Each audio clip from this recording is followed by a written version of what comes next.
Today is the 29th of the 12th of 2022. That is 29 December of the year 2022. We're just about to wrap up this year. And I just thought I would do like this will probably be the last video of this year. First and foremost, I want to do a very important thing. I want to wish my brother Pride a happy birthday. He's turned 32 yesterday. Bro, I don't know if you're ever gonna see this. If you do, this one is mostly for you, bro. You know. Yeah. But anyway, today I have several topics, you know, that I would like to just put out there. Some for future addressing, and some I might delve into now, but mostly will be for future addressing anyway.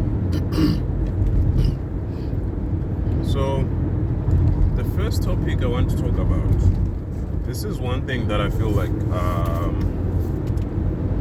not enough people talk about it, and not enough is actually done about it. It's one of those things where as an individual you go, oh, I'm just me, what can I do about it? I want to talk about immigration. Yeah? Immigration, it's been happening for time immemorial. Like human beings will always move to a different place to seek out a better life, to seek out greener pastures and the likes. Yeah? But in the 21st century where we're living now, immigration still happens, and in all honesty, like I can't put a black cloak on immigration. Immigration in itself is not a bad thing, but the problem is the world of the 21st century, the world of the structure of the world of the 21st century and how it came to be. Yeah?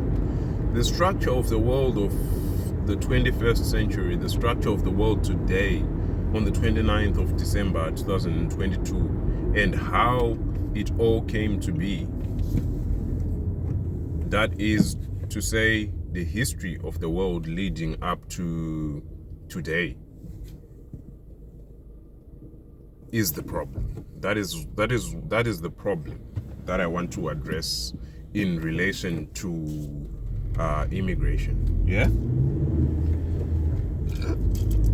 I need not tell anyone the history of the world. Even the most average of people knows to a certain degree that the world that we know today in the 21st century was as a result of, you know, the actions of select few men. And this is one thing that's very curious about history. It's not the public who affects history. Like the public in general, historically in history book, they are usually just statistics. Yeah, like, oh, at this time there were this many people alive on earth, but it was the Christopher Columbuses and the Captain James Cooks, yeah, and the likes, you know, like according to history as it is popularized, because, you know, most of the history that we know was either written by Europeans or was derived from that which was written by Europeans say the same guys that I mentioned before. Nana Christopher Columbus, Nana James Cook, Nana Charles Darwin, Nana Sigmund Freud. These are the people who had an impact on history. These are the people whose names, appearance on history pages, or rather their appearance in this world, made all the difference in the history pages. Yeah. And as a result of the actions of these men, we now live in a world that suffers from terrible, terrible memories. No matter which way anyone wants to look at it, no matter which way anyone wants to assess it, no matter which way, which angle, which point of view you look at it, for the most part, everything done historically leading to this point has had mostly a negative overview. It has been mostly bad. Like it's mostly deplorable things, mostly just ugly happenings and events. Yeah, I feel like it's pointless to mention them, but like to mention the obvious ones. Slave trade, slavery, colonialism, you know, those are the things. Wars, endless wars fought over resources. Those are the things that make human history. And I think I've mentioned this before, that it's gotten to such a point whereby today we almost accept it as if it's normal. Yeah? Like, it baffles me how human beings cannot evolve past the barbaric way and view it as if it's normal. Like, it baffles me how the human being fails to see that it stands to benefit in collectivism. It stands to benefit in togetherness, to such an extent that all these atrocities that I mentioned before, when arguing about them in certain circles, some people will even say, but that's normal. It's not normal. We have normalized the abnormal. And this leads to, various situations, various instances, or various situations in the world. When I go back to the topic that I want to drive at, immigration, I am a result of post-colonial schools. I am a result of post-colonial education. I am a result of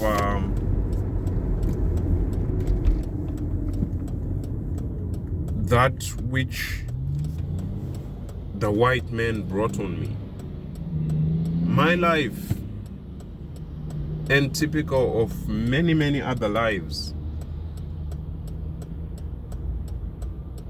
are a direct result of all the atrocities of that adorn human history. Which leads me to the point where, people are running away from Africa. My people, people from my country, Zimbabwean people, they are leaving Zimbabwe in droves. Because why? Is the situation The economic situation in Zimbabwe is unbearable, you know.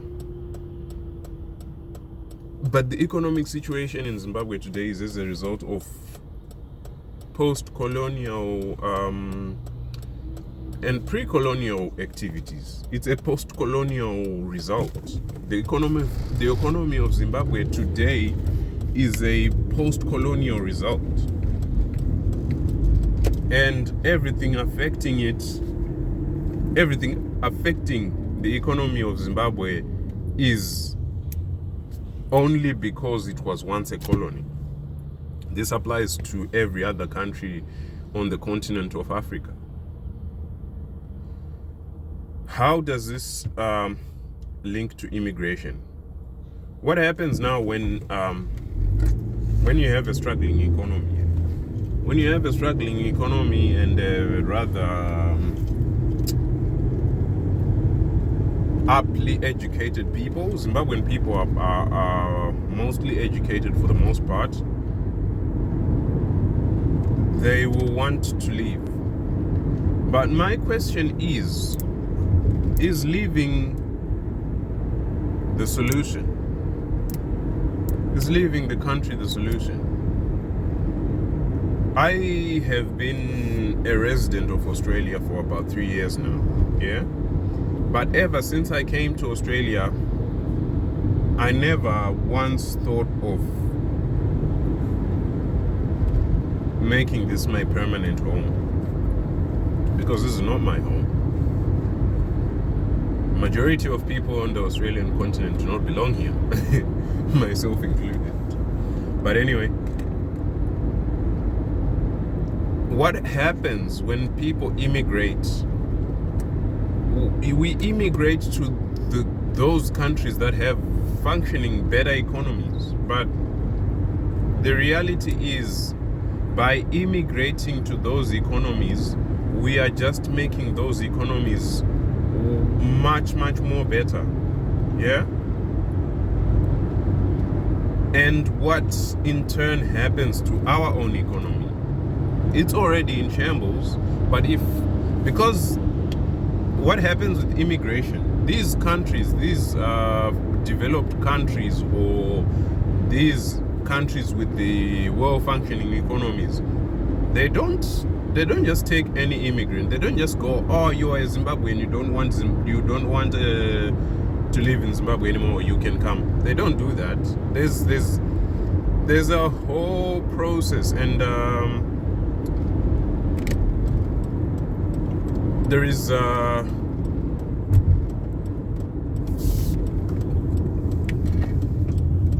is so much involved for you to be able to immigrate. And for you to be able to immigrate, you have to be educated to a certain level. They're not taking the people who are suffering in the villages, because these people do not really add any value to their economies. What that does in turn to our own economy is all the brains, or all the people that have the brains to help fix the economy, all the brains that are needed in economic activity are drained out and sent to foreign countries. I'm pretty sure this is not a new phrase. I've heard it before. Brain drain is a real thing. A drain, those smart ones, the people who are supposed to help in shifting the economy, are the ones that can and always do actually immigrate. Yeah? But anyway, what do I know? I'm just a fool from the ghetto.